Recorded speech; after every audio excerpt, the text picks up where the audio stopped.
Everyone, welcome back. It's Pine Hollow Auto Diagnostics. Today we have a European car that's been sitting for 3 years. 2005 Jaguar, what is it, S-Type? S-Type, 3-liter V6, no turbochargers, no superchargers, just a nice looking car. And the owner had it in Texas and he moved and it just sat there for 3 years. It was driving when it was parked. So he got it here in Pennsylvania, installed a new battery. He says it cranks, doesn't fire up. So let's start from scratch, hook up the battery, scan it for codes, and see where this goes.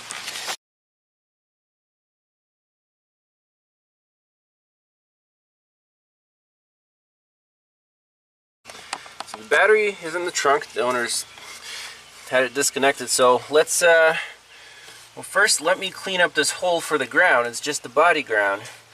But I like to have a nice clean surface there so we have a good ground connection. So let me clean that up and then we'll connect the battery. So this is called a pilot bonding brush. So stick it in here and makes a nice clean surface, strips off all the paint, corrosion. And let's plug it in. Pretty big sparks.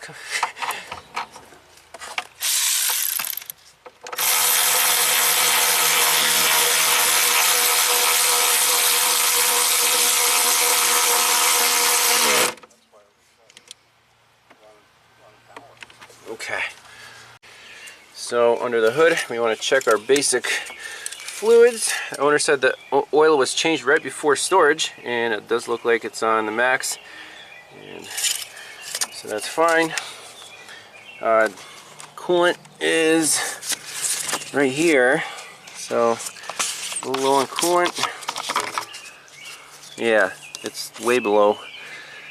The reservoir is pretty dry, but let's even get started and then add some coolant later. Alright, let's just see what happens when we crank it.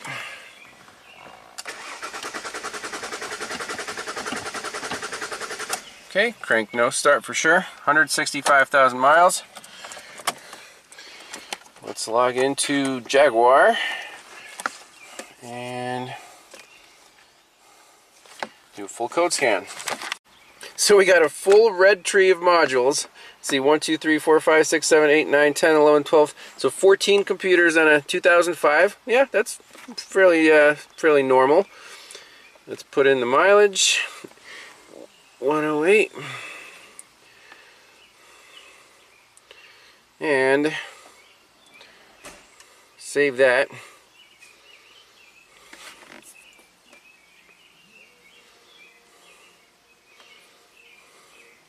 Okay, we got a whole bunch of misfire codes, catalysts, blah blah blah. System too lean. Anything interesting? Battery supply malfunction, fuel sender open. So do we see any fuel? Gauge is on empty. Interesting. Fuel tank jet pump fault. So this is all saved. We can clear it out and come back to this if we need to.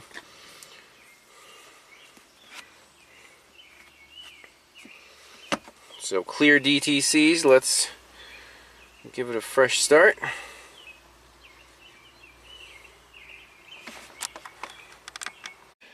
Alright, so some codes are remaining. So I'm going to back out, turn the key off, and let it reset.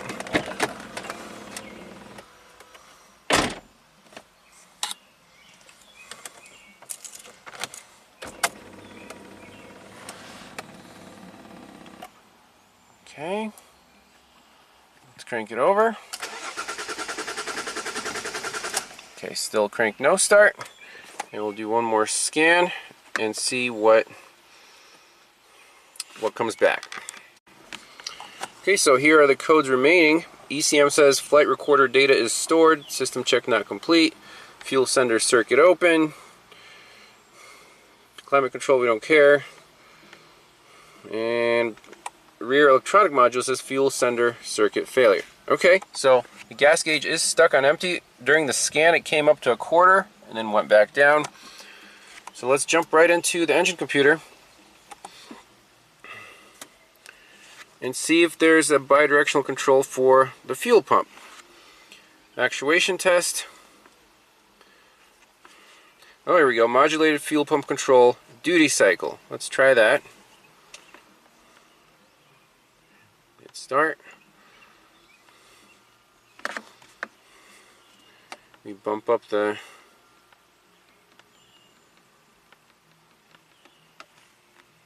I don't hear the fuel pump.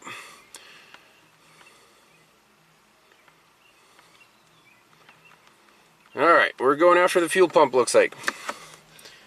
Let's do a little research. Alright, so a couple data pins pulled up here. Throttle position. The throttle is working. Mass airflow. Modulated fuel pump control 75%. Fuel rail pressures 3 kPa. So if we go to Imperial, it's at 0. It's half a PSI. So when we crank it, let's see, key off, key on. Yeah, 0 PSI. So we're definitely going after this fuel pump. Let's see where it lives and how to get to it. Okay, so doing some research on the fuel pump, where it lives, how to get to it, what the wiring is. So it does live under the rear seat, so it doesn't look like terribly hard to get to. The actual control for the pump, there's fuel pump 1, fuel tank rear electronic control module. So yellow and red wire, but that's not the whole picture. And for the actual sending units for the fuel level, there's a right side and a left side fuel level sensor. White, blue, brown and red, and then there's another connector, white and red, brown and red, that also goes to the rear electronic control module. Okay, interesting. Let's try to find it on the car, see what the connector looks like, and make sure we're going after the right wires. So the rear seat cushion is out. It was actually already lifted up, so someone's been here maybe trying to diagnose this issue.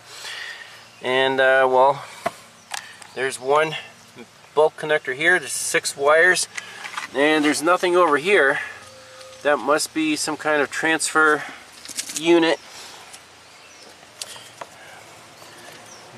You know, the harness looks a little rough, but I don't see any exposed copper. And the pins here, 1 through 6, yellow, that might be a black and brown and black, white and red, white and blue, and a red. So I don't know if that matches up with our wiring diagram. Let's see which wires we're going after. So the history of the vehicle, the owner says that the fuel pump was replaced about 5 months before he parked the car. So I'm just looking at signs here. There's snapped lock ring. There's some kind of, I don't know if that's a hose clamp trying to hold this thing. It looks like a gorilla might have put this in. That's not correct. I think the arrows are supposed to point forward, I assume. But that one is there. That one is there. Try to unplug this. There we go. So 6 pins. You can try to energize the pump, make sure we have the correct, you know, the red and the yellow, I think, on the diagram, and see if we have power to this pump. Okay, so here are the wires. I took a picture of it. Let's see if it matches the diagram.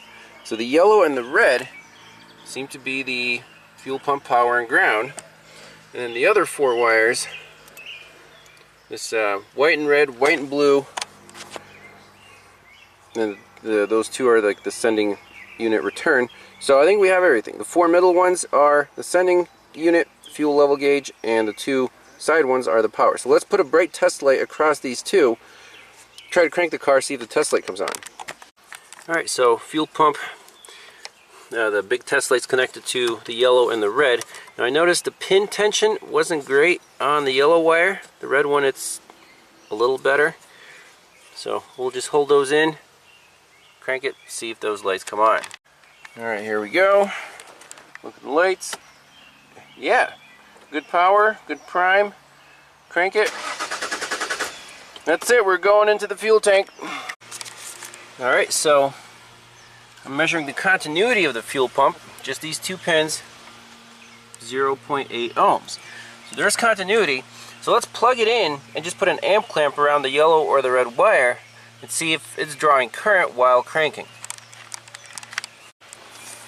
Okay, so I got the meter around the red wire. Can you guys see that number? Yep. Alright, we're going to turn the key and crank.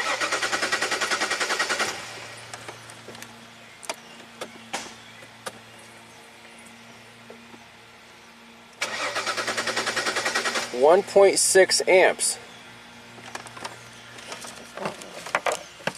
That's definitely not enough. Try again. 1.6 amps. Huh. I don't really like that. It should be like 10 amps. Okay, so we're doing a manual test straight from the battery. I have power and ground right here. And I'm going to put power and ground on this fuel pump and see what the current draw is. So 8 amps, and you can hear it kind of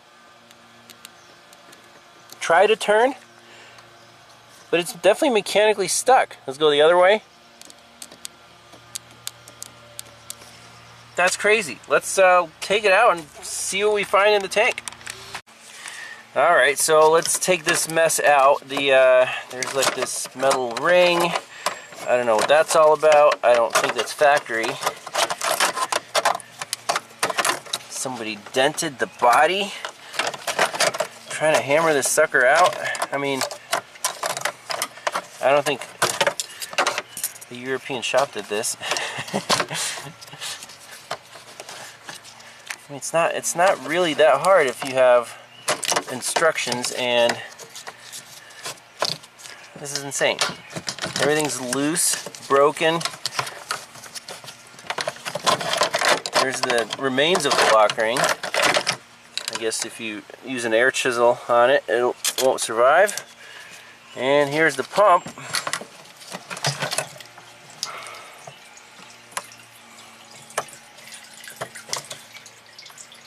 Let's get a light and see what we can find. So we have a complete mess on our hands. Like, what is this? It looks like a line was on there, but it snapped off with some homemade hose clamps. This plastic line completely disintegrated. I got pieces of it right here. The pump is not turning. It's in kind of crooked. You can see the rubber gasket or whatever that is mush. What the heck? It's a goop. So yeah, it definitely needs another fuel pump and correctly installed. So we can't really go too far after. And then we need to drain this gas tank. The gasoline reeks. It's probably ethanol. I'm not even sure you could run the car. You can see the plastic lines are all snapped off. So, and then you know, this module is here, then the transfer module's on the other side. We take that off, see what that looks like. But yeah, this we're not going to get this car running today. Alright, so here is the transfer unit. It's kind of a jet pump. We've seen this before in other rear-wheel drive cars. So there's two hoses. One is a supply, and then it picks up fuel, you know, from there, and then pumps it back to the other side of the tank. There is a sending unit on this side, and two wires go over there. So you would think the arrow should point towards the front of the vehicle. But you see the hoses, they're all like twisted and messed up. There's zip ties in here, and the zip ties don't last very long in swimming in fuel. So I really don't like this installation job, but we'll try to get a new module for this thing and get it back on the road.